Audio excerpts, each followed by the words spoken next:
तो इससे पहले लास्ट क्लास में हम लोगों ने क्या पढ़ा था, सिंगल कॉलम कैश बुक पढ़ लिया था हमने, है ना, कैश बुक का। इसमें हम लोग पढ़ेंगे क्या, डबल कॉलम कैश बुक। ठीक है, नोट करो इसको।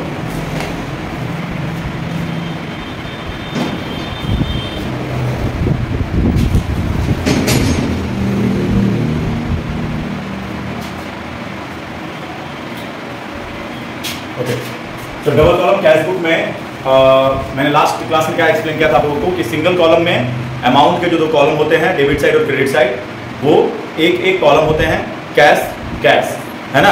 डबल कॉलम में हम लोग क्या करते हैं, जो अमाउंट का कॉलम है उसको हम थोड़ा सा बढ़ा देते हैं, मतलब कि दो दो कॉलम बना देते हैं अमाउंट का, कैश या बैंक, या कैश या डिस्काउंट, या बैंक और डिस्काउंट, है कि नहीं, ये था ना हमारा, है कि नहीं। तो यहाँ पर फॉर्मेट हमारा जो था डबल कॉलम का वो कुछ इस तरह का था, बना लेते हैं फॉर्मेट हमारा, और फिर उसके बाद एक एक करके क्वेश्चंस को नोट करेंगे और उसको फिर सॉल्व करेंगे डबल कॉलम कैश बुक में। ठीक है, तो सबसे पहले तो हमारा है यहाँ पर आपका क्या है, डेट का कॉलम आएगा पहले, फिर यहाँ आएगा पर्टिकुलर्स, फिर आएगा जर्नल फोलियो, फिर आएगा क्या, दो कॉलम आएगा आपका अमाउंट का, थोड़ा छोटा छोटा बना रहा हूँ, जगह कम है। ठीक है, ये दो कॉलम आ गए आपके। फिर आएगा सर आपका यहाँ पर डेट का कॉलम आएगा, फिर यहाँ पर क्या आएगा पर्टिकुलर्स, ये पर्टिकुलर्स का हो गया, फिर ये जर्नल फोलियो, और यहाँ पे दो अमाउंट के कॉलम आ जाएंगे आपके। ठीक है, तो ये हो गया आपका डेट, ये हो गया पर्टिकुलर्स, ये हो गया जेएफ, ये हो गया कैश और बैंक। फिर आ जाएगा आपका डेट, फिर आ जाएगा आपका पर्टिकुलर्स, और फिर आ जाएगा आपका जेएफ, और फिर आ जाएगा आपका कैश और बैंक। ओके, ठीक है, तो ये आपका क्या हो गया, ये हो गया आपका फॉर्मेट हो गया डबल कॉलम कैश बुक का। ठीक, क्लियर है।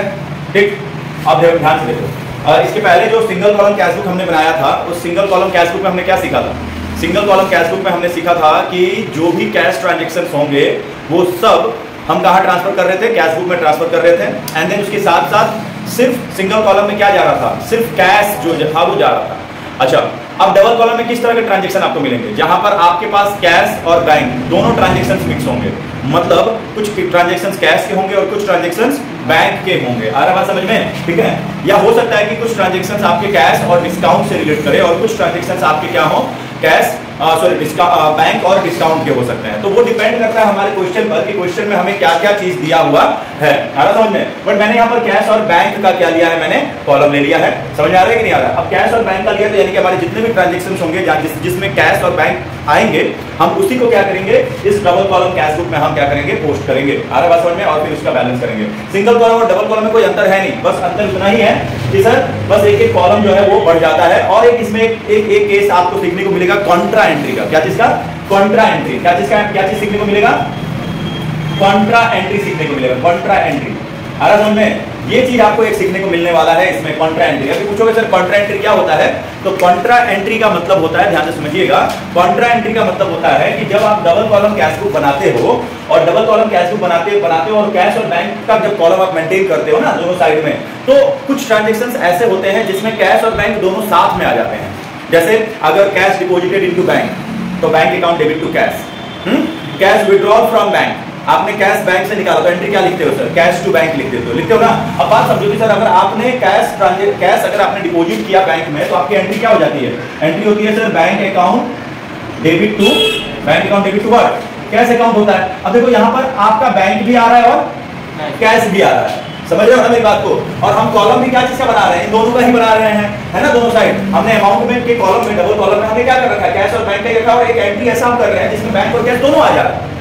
समझ आ रहा है कि नहीं आ रहा। तो इससे पहले तक क्या हो रहा था कि सर जो डेबिट में था उसके साथ क्रेडिट वाला जा रहा था, है ना, और क्रेडिट में था तो डेबिट वाला जा रहा था। लेकिन यहाँ पर तो सर जो दो चीज हम यहाँ पर लेकर के चल रहे हैं वो दोनों एक ही एंट्री में आ गए। हम इसका क्या करेंगे सर, तो ऐसे एंट्री को हम कहते हैं कॉन्ट्रा एंट्री। बात समझ आ रहा है कि नहीं, इसको क्या कहते हैं हम, कॉन्ट्रा एंट्री, जिसमें जब आप डबल कॉलम बनाओ, डबल कॉलम में जब कैश और बैंक दोनों का कॉलम आप मेंटेन करते हो, और एक ही ट्रांजैक्शन की एंट्री में अगर आपको दोनों मिल जाए, बैंक और कैश दोनों आ जाए साथ में, बात समझ आ रहा है कि नहीं आ रहा है, तो ऐसे एंट्री को क्या कहा जाता है, कॉन्ट्रा एंट्री कहा जाता है।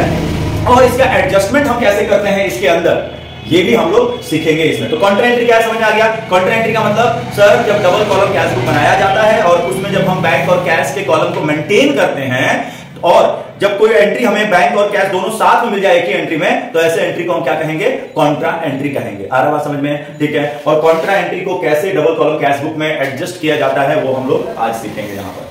ठीक है, आ रहा बात समझ में? चलिए तो इसको रफ कर देता हूं कॉन्ट्रा एंट्री का। अब देखिए वैसे आप लोगों को समझ में आ रहा है कि नहीं आ रहा है? इसके पहले जितने भी पार्ट पढ़ाया गया है आया? क्या समझ में आया? सिंगल कॉलम कैश बुक समझ में आया? लेजर समझ में आया? उसके पहले का पार्ट जर्नल एंट्री समझ में आया? अकाउंटिंग इक्वेशन कोई कंफ्यूजन नहीं ना है? क्योंकि अगर उसमें कंफ्यूजन होगा तो मैं पढ़ाते जाऊंगा, पता चला कि तुम लोग पढ़ भी रहे हो, मैं पढ़ा भी रहा हूँ, यहाँ समझ रहे हो, घर पे जाकर भूलते जा रहे हो, काम नहीं चलने वाला। क्योंकि ये क्लियर नहीं होगा ना तो मैं बता रहा हूँ आप लोगों का 12th में फिर दिक्कत होगी आप लोगों को। अच्छा 12th में ही नहीं, हमेशा दिक्कत होगी, क्योंकि ये आप लोगों को जो अभी आप लोग इसमें पढ़ रहे हो ना 11th वाला जो आप लोग पढ़ रहे हो, इस 11th वाला सिलेबस आपको बीकॉम में फिर से रिपीट होने वाला है, फिर से मिलने वाला है बीकॉम में पहुंचोगे तो वहां पे आपके लिए आसान होना चाहिए ना चीजें। फिर क्या मतलब है फिर इतना मेहनत करने का? नहीं तो फिर तब तो फिर बेटर है, साइंस वाले बेटर है।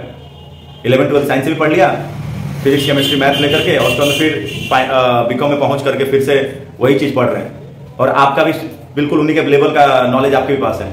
तो आपने 2 साल कॉमर्स में क्यों बर्बाद किया? फिर आपको भी थोड़ा सा साइंस का नॉलेज ले लेना चाहिए था 11th 12th में। बात समझ में आ रहा है? आपने जब अगर बर्बाद किया 2 साल तो बर्बाद नहीं होना चाहिए सर, वो यूजफुल बनना चाहिए। और यूजफुल कब बनेगा? जब आपको सर ये जो अभी समझ रहे हो ना, ये जो समय दे रहे हो, इसमें अगर आपने क्लियर कर लिया तो आपका सर यूजफुल हो जाएगा, यूटिलाइज हो जाएगा। बात समझ आ रहा है कि नहीं आ रहा है? तो पैसा देते रह जाओगे, टाइम वेस्ट करते जाओ, दोनों तरफ से वेस्ट, पैसा भी वेस्ट, टाइम भी वेस्ट, है ना? 11th में तुम्हारे साथ ऐसा ही हुआ है? हाँ हुआ ना तुम्हारे साथ 11th में वैसे ही? पैसा वेस्ट नहीं हुआ, time waste. Sir time is money, time ही तो पैसा है सर, है कि नहीं है? अभी आ रही हो तुम 1 घंटे के लिए यहाँ आ रही हो, साइकिल चला करके आ रही हो, इतने दूर से पहुंच रही हो, टाइम दे रही हो, और यहाँ से कुछ लेकर के ना जाओ तो फिर क्या मतलब है? कोई मतलब है? इसलिए पूछ रहा हूँ कि जो पढ़ रहे हो वो समझ में नहीं आए तो दोबारा पूछ लिया करो क्लास में आकर के। आ रहा समझ में? ठीक है, समझ रहे हो ना? ठीक। और ये वीडियो रिकॉर्डिंग में मैं कुछ भी चीज़ एडिट नहीं कर रहा हूँ, जैसा क्लास में चल रहा है बिल्कुल वैसे ही अपलोड किया जा रहा है। नहीं तो कुछ लोग पूरा एडिट उडिट करके डालते हैं ना, ये एडिट करो, ये इतने नहीं, ये सही नहीं, चलो इसको हटाओ, तो मेरा कुछ एडिट नहीं है, सब वैसे चल रहा है जैसे। तो जब देखोगे वीडियो भी, जब देखोगे बाद में तो लोग यार ये तो क्लास में बैठे हुए हैं, अरे बात समझे, ऐसा फीलिंग आएगा कि हाँ क्लास में बैठे हुए हैं, सर समझा रहे, वही बिल्कुल वही सारी चीजें चल रही है, कुछ एडिट नहीं है। कुछ यहाँ पे मिस्टेक भी होगा तो भी एडिट नहीं होगा, कारण मिस्टेक हो रहा है ना, तो मिस्टेक तो हम ही करेंगे ना, है ना? इंसान से गलती होती है। अगर यहाँ पढ़ाते हो कुछ मिस्टेक होता है तो जैसे कुछ वीडियो में देखोगे लोग एडिट कर देते हैं, उसको हटा देते हैं, है ना भाई? तुम इंसान हो, गलती तो होगी तुमसे, नॉर्मल सी बात है। अरे बात सुने, बस गलती हो गई तो उससे सीखो और आगे बढ़ जाओ, बाद में उसको रिपीट मत करो। रिपीट करने वालों को बेवकूफ़ कहा जाता है ना? गलती से सीख करके जो आगे बढ़ जाते हैं वही सर क्या है, आगे सक्सेस होते हैं। लेकिन गलती को रिपीट जो लोग करते रहते हैं बार बार बार बार बार बार, जो तुमने पिछले साल किया इस साल भी अगर तुम करते तो तुम बेवकूफ़ कहलाते, है कि नहीं? लेकिन चलो अच्छा हुआ कि तुमको बीमार हो गया, तुमको बुखार हो गया।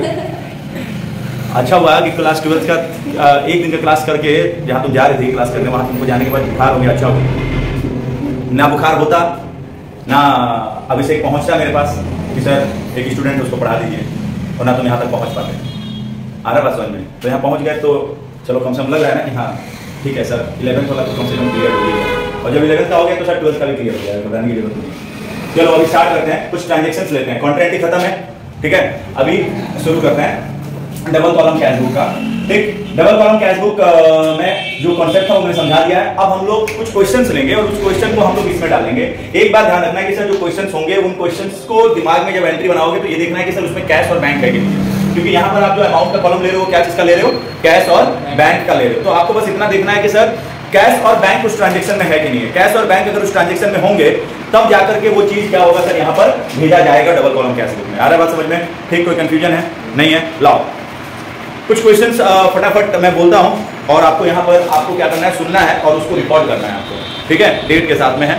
तो देखिए डबल कॉलम कैश बुक में पहला जो हमारा क्वेश्चन है वो कुछ इस तरह से दिया हुआ है, कह रहा है कि enter the following transactions in the cash book with cash and bank column, also pass journal entries where necessary. जहां जरूरी है वहां नेसेसरी जर्नल एंट्री भी पास करिए। तो हम यहाँ पे एंट्री नहीं करेंगे, एंट्री को दिमाग में बनाएंगे और फिर उस एंट्री से हम क्या करेंगे, सीधा सीधा उसको डबल कॉलम कैश बुक में ट्रांसफर कर देंगे, ठीक है? और फिर बैलेंस करेंगे उसको, जैसे सिंगल कॉलम कैश बुक में सीखा था। ओके, चलिए तो सबसे पहला जो ट्रांजेक्शन है हमारा, सुनते जाना, एंट्री दिमाग में बनाना और फिर मुझे बताना कि sir double column cash book में कौन सा चीज किधर जाएगा और कितना अमाउंट जाएगा। ठीक है। पहला ट्रांजेक्शन है 1 अप्रैल, 1 अप्रैल को है पहला ट्रांजेक्शन 1 अप्रैल को है, और आपको दिया गया है सर कैश इन हैंड और बैंक ओवरड्राफ्ट। क्या दिया गया है?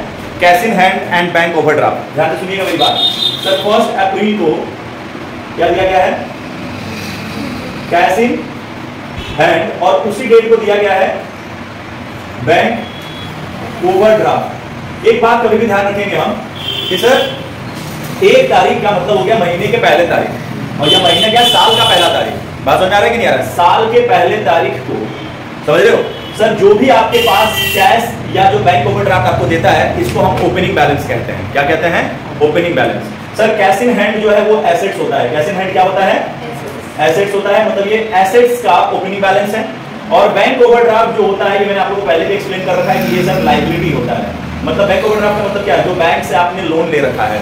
बात समझ आ रहा है कि नहीं आ रहा? अपने करेंट अकाउंट में आपने जो बैंक से कुछ एक्स्ट्रा कुछ समय के लिए लोन ले रखा है, उसको बैंक ओवरड्राफ्ट कहते हैं, है ना? बताया था ना बैंक ओवरड्राफ्ट के बारे में कि सर करेंट अकाउंट होल्डर को बैंक क्या करता है?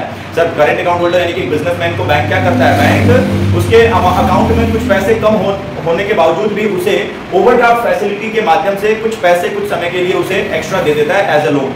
बात समझ आ रहा है कि नहीं आ रहा है? उसी को बैंक ओवरड्राफ्ट कहते हैं। सो आपका जो बैंक ओवरड्राफ्ट दिया हुआ है वो आपको एक तारीख को दिया गया है सर, क्या कुछ अमाउंट दे दिए गए हैं, जैसे 6200 कैश इन हैंड कितना दिया गया है? 6200, और बैंक ओवरड्राफ्ट की अमाउंट कितनी दी गई है आपको? 18,500, 18,500। समझ आ रहा है कि नहीं आ रहा है? ठीक है, बहुत आराम से, एकदम टेंशन नहीं लेना, आराम से एकदम समझो, सुनो और इसको सॉल्व करते हैं। ठीक, तो देखिए कभी भी ध्यान रखेंगे आप कि सर जो भी ओपनिंग बैलेंस होता है, एसेट्स का जो ओपनिंग बैलेंस होता है, वो हमेशा डेबिट साइड में दिखाया जाता है। किस साइड में दिखाया जाता है? डेबिट साइड में दिखाया जाता है। और लायबिलिटीज का बैलेंस जो होता है वो हमेशा क्रेडिट साइड में दिखाया जाता है। कुछ समझ आया? पल्ले पड़ा जो मैंने बोला अभी? क्योंकि सर एसेट्स जो है वो क्या होता है सर? डेबिट बैलेंस होता है। समझ आ रहा है कि नहीं आ रहा है? डेबिट बैलेंस एसेट्स जो है वो क्या होता है सर? आपका डेबिट साइड में जाता है, और लायबिलिटी जो है वो किधर जाता है? क्रेडिट साइड में चला जाता है। बात समझ आ रहा है कि नहीं आ रहा है? ठीक है, तो अगर हम कैश इन हैंड लें तो कैश इन हैंड हमारा क्या है? एसेट्स है। तो एसेट्स है तो सर डेट क्या है? पहले हमारा डेट है सर 1 अप्रैल। 1 अप्रैल को हम लिखेंगे, कभी भी ध्यान रखिए सर, जो ओपनिंग बैलेंस होते हैं उनमें हम बीडी लगाते हैं। क्या लगाते हैं? बीडी। क्लोजिंग में सीटी लगता है और ओपनिंग में बीडी लगता है। तो यहां पर लिखेंगे to cash in hand, to cash in hand. कुछ लोग इसको लिखते हैं टू बैलेंस बीडी। क्या लिखते हैं? टू बैलेंस बीडी भी लिखा जाता है। समझ में आ रहा है कि नहीं आ रहा है? तो आप इसको टू कैश इन हैंड करके इसको बैलेंस बीडी, बैलेंस बीडी। अब अमाउंट कितना दिया हुआ है आपको? सर कैश का अमाउंट कितना दिया है? 6200। तो जो कैश है वो कैश में जाएगा, जो कैश है वो कैश में चला जाएगा। आ रहा, समझ में आ रहा है कि नहीं आ रहा? ठीक है, अच्छा दूसरा जो बैलेंस है वो बैंक ओवरड्राफ्ट का है। तो बैंक ओवरड्राफ्ट आपका क्या होता है? लायबिलिटी होता है। तो यहाँ पर लिखेंगे अगेन 1 अप्रैल, क्योंकि सेम डेट को है ना। बात समझ आ रहा है कि नहीं आ रहा है? और सेम डेट को है तो इसको क्या लिखेंगे आप सर? बैंक ओवरड्राफ्ट को इसको लिखेंगे, इधर लिखेंगे तो लिखेंगे बाय बैलेंस बीडी। क्या लिखेंगे? जैसे ये लिखेंगे, ये जो कैश इन हैंड है इसको आप क्या लिखते हो? इसको लिखते हो टू बैलेंस बीडी। क्या लिखते हो? टू बैलेंस बीडी, क्योंकि ये ओपनिंग बैलेंस ऑफ एसेट्स है तो ये डेबिट साइड में आएगा, और ये बैंक ओवरड्राफ्ट जो है इस टाइप को ये ओपनिंग बैलेंस ऑफ लायबिलिटीज है। बात समझ आ रहा है कि नहीं आ रहा है? तो ये क्रेडिट साइड में आएगा, ये डेबिट साइड हो गया और ये आपका क्रेडिट साइड हो गया। तो इसको आप क्या लिखोगे? By balance BD. इधर आता है तो बाय, इधर आता है तो टू। ये 6200 और ये कितना दिया गया है? 18,500। अच्छा, तो बैंक ओवरड्राफ्ट बोला है ना, तो जब बैंक ओवरड्राफ्ट बोला है तो कैश में नहीं जाएगा, कहां जाएगा? बैंक में जाएगा। समझ आया कुछ? अच्छा, अब जिनको नहीं पता है वो अगर डबल कॉलम कैश बुक दे दिया जाता है पहला ये दो, अब इसी में गड़बड़ हो जाता है उनका। अब वो इनकी एंट्री बनाने लगते हैं, दिमाग खराब करने लगते हैं अपना। एंट्री क्या होगा, एंट्री क्या होगा, एंट्री क्या होगा? भाई ये ओपनिंग बैलेंस है। ओपनिंग बैलेंस मतलब क्या? जो पिछले साल के लास्ट, यानी कि सर लास्ट पिछले महीने के लास्ट डेट को, जैसे कि 31 मार्च को जो बैलेंस बचा था वो नए साल के नए तारीख यानी पहले तारीख को वो ओपनिंग बन जाता है। बात समझ आ रहा है कि नहीं आ रहा है? तो कभी भी ध्यान रखिएगा कि सर जो एसेट्स का क्लोजिंग बैलेंस होता है वो जनरली इस साइड में आता है। बात समझ आ रहा है? By balance CD. अब बाय को जब बाय बैलेंस सीडी आता है तो उसको ट्रांसफर करके किधर लाते हो? नए महीने में। टू बैलेंस बीडी करते हो नहीं करते हो? बैलेंस जब करते हो वही किया गया है यहाँ पर। तो ये पिछले महीने यानी कि 1 अप्रैल से पहले वाला डेट कौन सा होगा? 31 मार्च रहा होगा। 31 मार्च यानी कि साल का लास्ट डेट, उस समय ये एसेट्स का क्लोजिंग बैलेंस जो था उसको हमने ट्रांसफर करके ओपनिंग बैलेंस बना दिया, और लायबिलिटीज का जो क्लोजिंग बैलेंस था उसको ट्रांसफर करके हमने ओपनिंग बैलेंस बना दिया। ठीक है, ये बैंक ओवरड्राफ्ट है इसलिए बैंक में गया, और ये कैश इन हैंड बोला है इसलिए कैश में चला गया। आगे बात समझ में, ठीक है, तो ये ध्यान आपको रखना है। अच्छा, इसको समझने के लिए कुछ इस तरह से भी आप समझ सकते हो कि सर यहाँ पर ये कैसे पता करेंगे कि सर ये किसी साइड में आ रहा है। तो एक बात समझो सर, एसेट्स का जो बैलेंस होता है ना वो हमेशा डेबिट बैलेंस होता है। एसेट्स ऑलवेज डेबिट, हम लोगों ने पढ़ा है कि नहीं पढ़ा सर? एसेट्स दिया रहता है तो हम उसको डेबिट करते हैं, और लाइबिलिटी जो होती है सर उसको हम क्रेडिट करते हैं। तो आप ये कॉन्सेप्ट भी अगर रखेंगे तो भी आपको ये याद रहेगा कि सर एसेट्स जो होगा वो डेबिट होता है और लाइबिलिटीज हमेशा क्रेडिट होता है। बात समझ में आ रहा है कि नहीं आ रहा है? क्लियर है? तो सर जो देखो बात समझो सर, जो क्रेडिट हो रहा है, जो क्रेडिट हो रहा है वो डेबिट में जाता है, और जो डेबिट हो रहा है वो क्रेडिट में जाता है। पढ़ा था ना हम लोगों ने, यही तो हमने सीखा था ना। तो सर इस तरह से आप याद रखिए, डेबिट साइड है तो एसेट्स डेबिट में जाता है, और ये क्रेडिट साइड है तो सर लायबिलिटीज क्रेडिट में जाता है। समझ आ रहा है कि नहीं आ रहा? क्लियर है? अच्छा, जब बैलेंस आता है तो ये बैलेंस इस साइड आता है और ये बैलेंस इस साइड आता है, लेकिन जब ट्रांसफर किया जाता है तो रिवर्स हो जाता है कि नहीं हो जाता है? हो जाता है ना, तो वो रिवर्स हो गया बस। क्योंकि जब ये बैलेंस जब इधर आया होगा तभी इधर से इधर ट्रांसफर हुआ है। बात समझ आ रहा है? इधर जब आया होगा तो हमने सीडी लिखा होगा, क्या लिखा होगा? टू बैलेंस सीडी, उसी को ट्रांसफर करके क्या करते हैं सर? By balance BD. और ये वाला बैलेंस इधर आया होगा, बाई बैलेंस सीडी, अब इसको ट्रांसफर करके आप इधर क्या कर रहे हो? To balance BD. जैसे लास्ट क्लास में मैंने बैलेंस करना सिखाया था कि नहीं सिखाया था? सिंगल कॉलम कैसे, बस वही होता है समझो, ठीक है? समझ। और मैंने क्या सिखाया था कि सर जो क्लोजिंग बैलेंस होता है वो महीने के आखिरी डेट में होता है, और जो ओपनिंग बैलेंस होता है जो ट्रांसफर किया जाता है वो अगले महीने के पहले तारीख को हो जाता है। तो देखो पहले तारीख को है कि नहीं है ना? समझ आ रहा है? हाँ ठीक, ओके।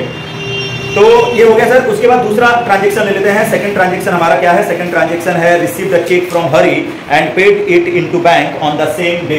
बात समझ आ रहा है कि नहीं आ रहा है? ये मैं यहाँ से रफ कर रहा हूँ, ठीक है? ये थोड़ा ऊपर में जगह हम लोग रख ही देते हैं, रख देते हैं क्या चीज़ के लिए? क्वेश्चन जो है उन क्वेश्चन को थोड़ा समझने के लिए, ठीक है? रफ कर देता हूँ क्योंकि तुम लोग को थोड़ा सा एक्सप्लेन करना पड़ेगा ना, थोड़ा ऊपर की जगह रखते हैं उसमें। चलिए, तो क्वेश्चन क्या है हमारा? क्वेश्चन है sir receive the cheque from Hari, आपने हरी से चेक रिसीव किया, and paid it into bank on the same day, आपने बैंक में ले जाकर के सेम डे को उसको जमा कर दिया। तो हम लोगों ने जर्नल एंट्री में क्या सीखा था कि अगर आप किसी पर्सन से चेक रिसीव करते हो और रिसीव करके उसको ले जाकर के अगर सेम डे को बैंक में जमा करते हो, तो जब बैंक में चेक जमा होता है तो बैंक अकाउंट डेबिट होता है, और दूसरे तरफ जो चेक आपको दिया है उसको क्रेडिट कर देते हो। तो यहाँ पर एंट्री क्या होगी आपकी सर? एंट्री होगी बैंक अकाउंट डेबिट, क्योंकि हरी ने हमें चेक दिया एंड हम सेम डे को उसको ले जाकर के बैंक में जमा करते हैं। तो जब भी हम बैंक में चेक को जमा करते हैं तो बैंक अकाउंट डेबिट हो जाता है। हर बात समझ में? या बैंक में जब पैसा भी जमा करते हो, चेक जमा करना मतलब क्या? एक तरह से पैसा ही जमा कर रहे हो ना, बस पैसा लिया, तुमने चेक लिया और ले जाकर के बैंक में जमा कर दिया उसी दिन को, ठीक है? तो हमारी एंट्री यही थी कि सर बैंक अकाउंट डेबिट हो जाएगा, और जिसने आपको चेक दिया था उसको आप क्या करोगे? क्रेडिट कर दोगे। समझ में आ रहा है कि नहीं आ रहा है? तो टू हरीज अकाउंट, क्योंकि हरी से लिए हो ना चेक आप, ठीक है? तो टू हरीज अकाउंट। अब यहाँ पर क्या है सर? हमने क्या सीखा कि सर डबल कॉलम में हम बैंक और कैश की बात जब कर रहे हैं तो हमको ये देखना है कि एंट्री में बैंक और कैश है कि नहीं। तो यहाँ पर बैंक है कि नहीं है? है सर। सर बैंक डेबिट में है तो बैंक तो खुद जाएगा नहीं, क्योंकि सर हम बैंक और कैश का कॉलम बनाएंगे तो ये दोनों खुद नहीं जाएंगे, इनके साथ में जो है वो जाएगा। तो इनके साथ में क्या है सर? टू हरी है। तो टू हरी मतलब कि क्रेडिट में है, क्रेडिट में है तो इधर चला जाएगा, टू लगा तो सर इधर आ जाएगा, नॉर्मल सी बात है ना? तो सर डेट क्या है हमारा? सर डेट है हमारा 2 तारीख, सर 2 अप्रैल। 2 अप्रैल को आप क्या लिखोगे? To Hari's account. समझ आ रहा है? समझ आ रहा है कि नहीं आ रहा है? To Hari's account. अमाउंट कितना है सर हमारा? तो अमाउंट है सर 1300। अच्छा, अमाउंट किधर जाएगा? तो देखो सर अमाउंट जाएगा यहाँ पर, बैंक है ना, तो सर बैंक में अमाउंट चला जाएगा 1300।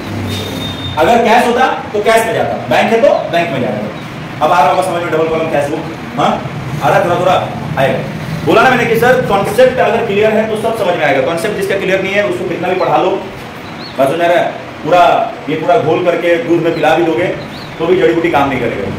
आ रहा समझ? जिसका कॉन्सेप्ट क्लियर नहीं है, और कॉन्सेप्ट जिसका क्लियर हो चुका है, शुरू से क्लास जो किए हैं, एक एक चीज पीछे का जो पढ़े हुए हैं, जिनको समझाया गया समझ के रखे हो, तब तो कोई दिक्कत ही नहीं होगी। अकाउंट जितना इंटरेस्टिंग सब्जेक्ट कुछ है ही नहीं कॉमर्स, लेकिन अकाउंट को हमने अपने तरीके से अपने तरफ से हमने इतना टफ बना दिया है, हमने मतलब बच्चों ने टफ बना दिया, क्योंकि हमारे दिमाग में क्या डाल दिया जाता है?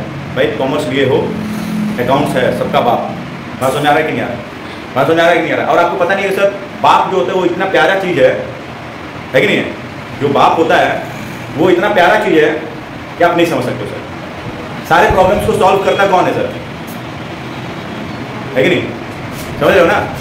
तो सर आप बाप को सर इतना कॉम्प्लिकेटेड, वैसे भी सर बात सही है, जो बाप होता है थोड़ा दिखता कॉम्प्लिकेटेड है, दिखता टफ है, दिखता हार्ड है, बात समझ आ रहा है कि नहीं है? लेकिन सर उसके जैसा सॉफ्ट चीज़ कुछ है ही नहीं दुनिया में। आप अपने पिता को देख लो, है कि नहीं? उसके जैसा सॉफ्ट कुछ हो ही नहीं सकता, ऊपर से टफ अंदर से सॉफ्ट। अरे बात समझ में। वैसे ही सर ये अकाउंट भी है, जब बोला जाता है कि सबका बाप, तो बोलने वाले सही बोलते हैं, हम लोग गलत तरीके से उसको ले लेते हैं। ये बाप है सबका, सही बात है, ऊपर से टफ है, लेकिन अंदर से समझने की कोशिश करोगे तो सर ये उतना ही सॉफ्ट है जितने आपके पापा। बात समझ में आ रहा है कि जितने मेरे पापा, समझ में आ रहा है कि नहीं आ रहा? तो वैसे ही चलो, ठीक। चलो तो इसे अकाउंट्स को ईजी तरीके से देखो, ईजी जितना हो सके ईजी बनाओ। कॉम्प्लिकेटेड बनाओगे दिक्कत होगी, कॉम्प्लिकेटेड नहीं बनाना, ईजी बनाओ उसको, ठीक है। और ईजी बनाने के लिए ईजी तरीके से सोचना पड़ेगा, समझ आ रहा है कि नहीं आ रहा है? जितना टफ सोचोगे उतना टफ बनता जाएगा आपके लिए कोई भी सब्जेक्ट। ये सिर्फ अकाउंट्स की बात नहीं है, कोई भी सब्जेक्ट। मैथ को हम लोग इतना टफ, मैं भी मानता था, अरे मैं जैसा टफ है नहीं, 8 तक नहीं मानता था, 9 से मानना शुरू किया मैंने, और सही में मेरे लिए टफ हो गया। और समझ अब समझ में आता है कि उस समय थोड़ा एज कम था तो समझ में नहीं आया, अब समझ में आता है यार मैथ तो कुछ है ही नहीं, कुछ भी नहीं है। जब अकाउंट्स में मेरे को आसान लगने लगा तो मैथ में तो वैसे ही सर कुछ नहीं होगा, है ना। इससे तो ईजी लगता है मेरे को, बस थोड़ा सा पढ़ लिया रहता है अलग तो सर थोड़ा मैथ में भी अच्छा हो गया था, है ना। अभी भी अच्छे हैं जितना होना चाहिए, है ना मतलब जितना होना चाहिए उतना अच्छे हैं, बहुत ज़्यादा तो अच्छे नहीं है लेकिन जितना होना चाहिए उतना अच्छे हैं मैथ में। इतना तो अच्छे हैं कि सर अकाउंट्स का कैलकुलेशन हम लोग कर ही लेंगे मैथ में, प्लस माइनस डिवाइड मल्टीप्लाई, है ना। हमें यहाँ पे लॉग ऑफ नहीं देखना है, हमें यहाँ पे अलजेब्रा नहीं वो करना है, बट यहाँ पे ये हिसाब किताब करना है। इतना तो मैथ में हम लोग अच्छे नहीं है कि नहीं, ठीक। अगला क्वेश्चन क्या है हमारा सर? ट्रांजेक्शन है receive the cheque from Vinod, आपने विनोद से चेक रिसीव किया, ओके।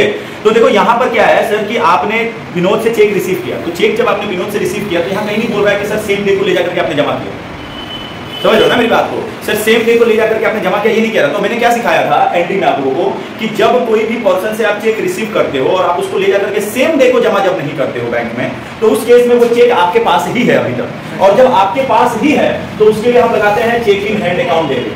क्या लिखते हैं? Cheque in hand account debit to जिसने आपको चेक दिया उसका नाम, है ना, तो टू विनोद अकाउंट। ये कितने तारीख को है सर? 3 तारीख को है, ओके। आ रहा बात समझ में? So cheque in hand account debit to Vinod account, clear है? तो सर यहाँ पर ना चेक ना बैंक आया और ना ही कैश आया, आया क्या कहीं? सर बैंक और कैश आया है कहीं? नहीं आया ना, ना बैंक आया ना कैश आया। तो जब बैंक भी नहीं आया कैश भी नहीं आया तो हम इसको क्या करेंगे? यहाँ पे दिखाएंगे? नहीं दिखाएंगे। बात समझ आ रहा है कि नहीं? क्योंकि यहाँ दिखाने के लिए हमारे पास कैश और बैंक में से कोई एक होना जरूरी है, तो इसमें नहीं है सर। अच्छा, उसके बाद 5 तारीख को कह रहा है, इसी से रिलेटेड ट्रांजेक्शन है 5 तारीख को। 5 तारीख को कह रहा है check received from Vinod deposited into bank. आपने जो चेक रिसीव किया था विनोद से 3 तारीख को, वो आप 5 तारीख को ले जाकर के बैंक में क्या करते हो?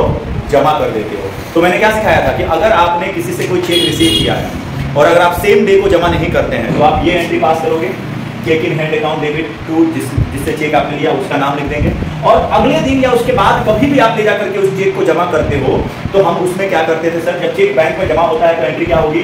Bank account debit. और ये जो चेक इन हैंड आपके पास जो हाथ में जो चेक रह गया था जिसको आपने डेबिट किया था, अब ये चेक ले जाकर के तुम बैंक में जमा कर रहे हो तो उसको बैलेंस करना होगा कि नहीं करना होगा, है ना। तो बैलेंस करने के लिए जो चेक इन हैंड जो डेबिट में था उसको क्या करेंगे? हम क्रेडिट कर देंगे चेक इन हैंड।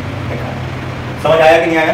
ठीक है। तो सर ये 3 तारीख वाली एडजस्टमेंट कहीं नहीं होगी, 3 तारीख वाला ट्रांजेक्शन कहीं नहीं जाएगा, क्योंकि इसमें चेक सॉरी ना इसमें बैंक है और ना ही कैश है।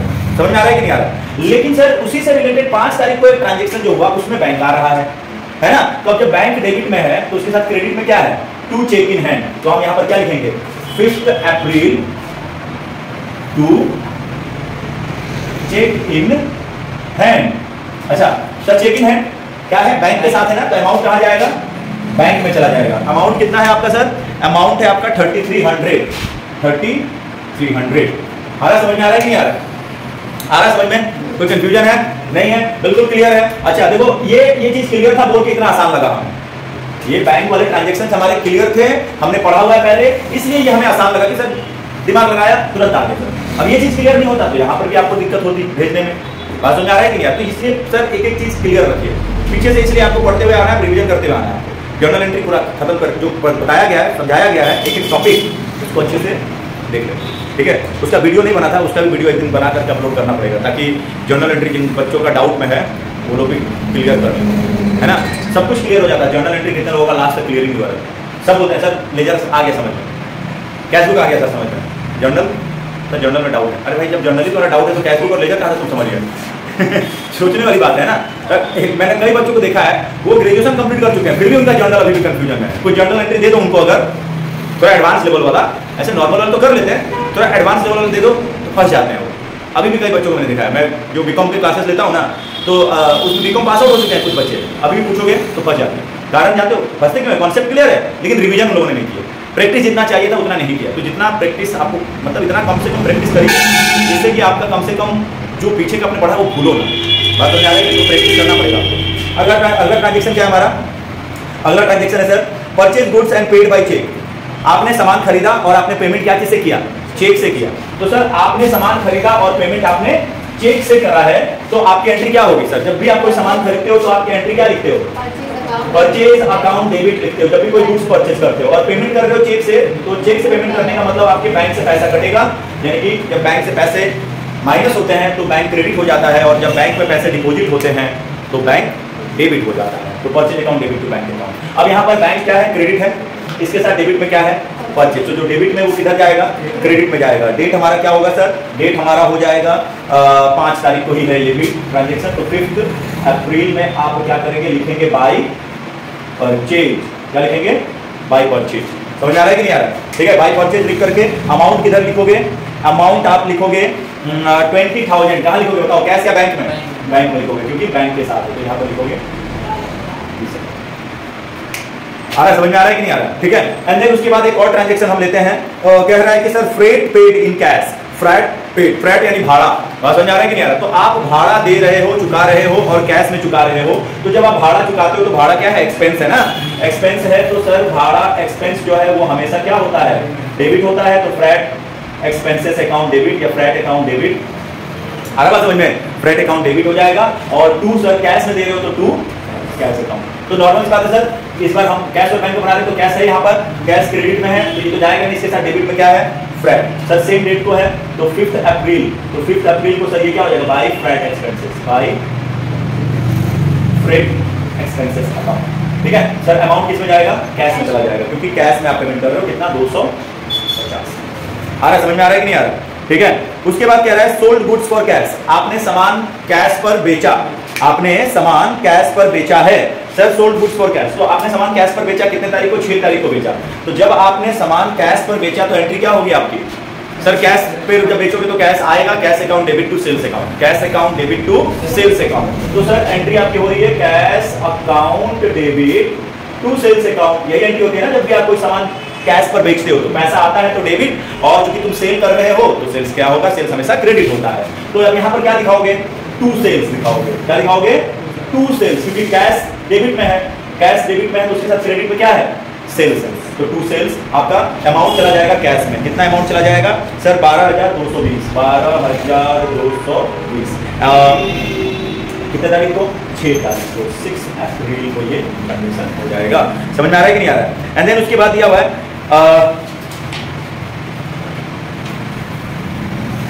हो गया। हाँ, withdrawal cash for private use.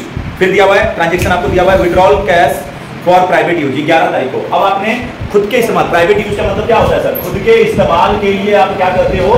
Cash withdrawal करते हो। बात समझ आ रहा है कि नहीं आ रहा? लेकिन कहीं भी ये नहीं बोला है कि विड्रॉल कैश फ्रॉम बैंक। बात समझ आ रहा है कि नहीं आ रहा? सिर्फ क्वेश्चन में ये बोला है कि withdrawal cash for private use. आपने कैश निकाला है, बात समझ आ रहा है, लेकिन कहीं भी नहीं बोला कि विड्रॉल फ्रॉम बैंक नहीं बोला है। तो ये ध्यान रखिएगा कि सर आपने बिजनेस से कैश निकाला है, अपने बिजनेस से आपने विड्रॉल किया है। तो जब भी आप पर्सनल यूज के लिए कोई सामान या पैसा निकालते हो तो उसके लिए एक स्टैंडर्ड वर्ड यूज होता है जिसको हम क्या कहते हैं? ड्राइंग्स। क्या कहते हैं? ड्राइंग्स। और ड्राइंग्स जो होता है वो हमारा लॉस या एक्सपेंस आप कह लो कि होता है, और एक्सपेंस हमेशा क्या होता है? डेबिट होता है। सो ड्राइंग्स अकाउंट डेबिट हो जाएगा। और आप क्या निकाल रहे हो? पैसा निकाल रहे हो ना, तो जो निकालते हो उसको क्या करते हैं? हम क्रेडिट कर देते हैं। तो drawings account debit to cash account. अब कैश आपका क्या है सर? क्रेडिट में है, तो इसके साथ डेबिट में क्या है? ड्राइंग्स है। तो डेबिट में ड्राइंग्स है, तो यहाँ पर 11 तारीख को दिया हुआ है सर, क्या लिखेंगे? बाय ड्राइंग्स अकाउंट या बाय ड्राइंग्स लिखेंगे। समझ आ रहा है? अच्छा, अमाउंट किस में चला जाएगा? कैश में चला जाएगा। ठीक है। अमाउंट कितना है आपका सर जो विड्रॉल कर रहे हो आप? 1,000 रुपए। तो यहाँ पर लिखेंगे 1,000। समझ में आ गया? कोई कंफ्यूजन है किसी को? नहीं है सर। उसके बाद एक क्वेश्चन है withdraw by cheque for private use. देखो, withdraw by cheque for private use. समझ आया? इसके पहले वाला क्या था? Withdraw cash for private use. और अब जो दिया विड्रॉ बाय चेक, मतलब चेक से विड्रॉ कर रहे हो, मतलब कि बैंक से पैसा निकाल रहे हो। बात समझ आ रहा है कि नहीं आ रहा है? यानी कि सर सेम चीज होगा, बस कैश की जगह पर क्या आ जाएगा? बैंक आ जाएगा। समझ आ रहा है कि नहीं? क्योंकि इस बार तुम चेक से विड्रॉ कर रहे हो, तो यानी कि सर डेट आपका कितना तारीख है, 12 तारीख को भी आप पैसा निकाल रहे हो। बस अंतर इतना है कि उस समय आप कैश से निकाल रहे थे, कैश यानी कि बिजनेस से निकाल रहे थे कैश में, और आप चेक से निकाल रहे हो तो बैंक में से निकाल रहे हो। तो यहाँ पर भी आप लिखोगे बाय ड्रॉइंग्स। बस अंतर इतना है कि जो इस बार अमाउंट जाएगा वो कैश में नहीं जाएगा, क्योंकि चेक से निकाल रहे हो तो कहां चला जाएगा, बैंक में चला जाएगा। तो अमाउंट आपका दिया हुआ है 5000, यहाँ पे लिखेंगे 5000। आ रहा है, समझ में आ रहा है कि नहीं आ रहा है? ठीक है, इजी है, बहुत इजी है, जितना सोच रहे हो उतना टफ है नहीं, बहुत ही सिंपल है डबल कॉलम कैश बुक।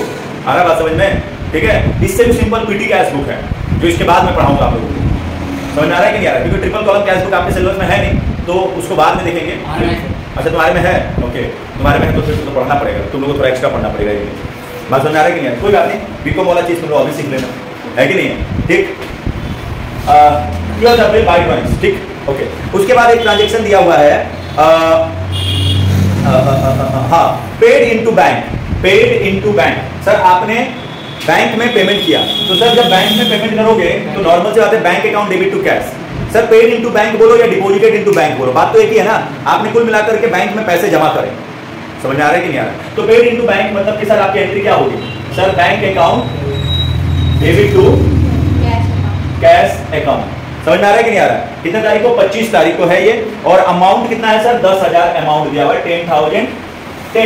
अच्छा, अब इसी को क्या कहते हैं, कॉन्ट्रा एंट्री कहते हैं। क्या कहते हैं, कॉन्ट्रा एंट्री। क्यों? क्योंकि सर बैंक और कैश दोनों साथ में है।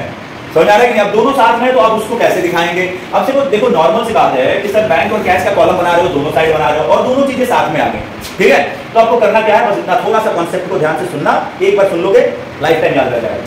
कभी भी ध्यान रखो कि सर जब बैंक और कैश दोनों का कॉलम आपने मेंटेन किया और आपको एक ही एंट्री में दोनों चीजें अगर मिल गई हैं, तो आपको करना बस इतना है कि सर अब आप बैंक भी दिखाओगे और कैश भी दिखाओगे, दोनों दिखाओगे। कैसे दिखाओगे ये समझो। सर बैंक अकाउंट डेबिट है आपका, ठीक है? तो बैंक अकाउंट डेबिट, तो बैंक के साथ क्रेडिट में क्या है, टू कैश है, तो सर टू को इधर लेकर के आ जाओ, टू कैश अकाउंट। समझ गए? ठीक है, अब कैश के साथ बैंक है, बैंक क्या है, डेबिट में है, तो सर इधर लेके आ जाओ बाय बैंक अकाउंट। डेट दोनों में सेम होगा, ये भी 25 को है और ये भी 25 को है। समझ लो क्या बोला मैंने, सर जो डेबिट में है उसको क्रेडिट साइड, और जो क्रेडिट में है उसको डेबिट साइड लिख दो। ये सिर्फ इसी केस में होगी ये चीज, क्योंकि ये कॉन्ट्रा एंट्री है, ठीक है? अब रहा सर अमाउंट कहां जाएगा और कैसे जाएगा, तो ध्यान सुनो सर। जब आप ध्यान सुनना, जब आप टू कैश लिखेंगे, जब आप टू कैश लिखेंगे मतलब जब आप कैश को दिखाएंगे तो बैंक में अमाउंट को लिखेंगे, और जब बैंक लिखेंगे तो कैश में दिखाएंगे, रिवर्स हो जाएगा। आगे समझ में? सर जब आपने कैश में लिखा तो अमाउंट किधर लिखोगे, बैंक में लिखोगे 10,000। समझ में आया कि नहीं आया? और जब आपने बैंक लिखा तो अमाउंट किस में लिखोगे, कैश में लिखोगे 10,000, और इनके सामने यहां पर लगा दो सी एंड यहां लगा दो सी, सी फॉर कॉन्ट्रा। अरे बस इससे सामने वाले को ये समझ में आ जाएगा कि ये आपने कौन सी एंट्री करी है, कॉन्ट्रा एंट्री करी है। सेम डेट को होगी सर एंट्री, अगर होगी भी तो कॉन्ट्रा, क्योंकि सेम ही डेट को ना होगा। और इससे सामने वाले को समझ में आ गया कि हाँ सर ये कॉन्ट्रा एंट्री के चलते सर कैश और बैंक का कॉलम मेंटेन करने के बावजूद भी कैश और बैंक दोनों ही जो है वो क्या हुआ है इसमें। तो नॉर्मली क्या होता है सर, जिसका आप अकाउंट मेंटेन, जिसका अमाउंट मेंटेन करते हो, अमाउंट दिखाते हो, वो खुद नहीं आता, उसके साथ वाले आते हैं। बट यहाँ तो दोनों चीजें साथ में आ गई, तो दिखाना तो पड़ेगा, तो सर हम दोनों को दिखाएंगे ताकि रिवर्स हो जाए सर। क्योंकि सर देखोगे तो कट पीट करके तो बराबर हो गया सर ये, क्योंकि सर कैश दिखाया तो बैंक में दिखा दिया, और जब बैंक दिखाया तो कैश में दिखा दिया। समझ आ रहा है कि नहीं आ रहा है? तो दोनों अमाउंट आपने दिखा करके बराबर कर दिया आपने। आ रहा समझ में? तो इसी तरह के एडजस्टमेंट को हम, या इस तरह के एंट्री को हम क्या कहते हैं, कॉन्ट्रा एंट्री कहते हैं। आगे बात समझ में? अब वैसे ही सर अगर आप बैंक में से पैसे विड्रॉल करते, सपोज अगर आपने बैंक में से पैसा विड्रॉल करा, ठीक है, बैंक से पैसा विड्रॉल करा, आप समझिए मेरी बात को, सर बैंक से पैसा विड्रॉल करा, अब मान लीजिए कि सर 25 को था ये, अब आपने मान के चलो कि 30 को, 30 अप्रैल को आपने क्या किया है सर, 30 अप्रैल को आपने बैंक से पैसे विड्रॉल करे, तो जब पैसा निकालोगे तो वही एंट्री रिवर्स हो जाएगा। जब बैंक में पैसा होता है, जमा होता है तो बैंक टू कैश होता है, जब बैंक से पैसा निकालोगे तो क्या हो जाएगा, cash account debit to bank account. मान लेते हैं 5,000, ठीक है, 5,000। क्लियर है? अब ये भी कॉन्ट्रा एंट्री है, क्योंकि इसमें भी कैश और बैंक दोनों साथ में आया। सर ये जरूरी है कि ये डेबिट में क्रेडिट, सर दोनों आने चाहिए साथ में। समझ आ रहा है कि नहीं आ रहा है? ठीक,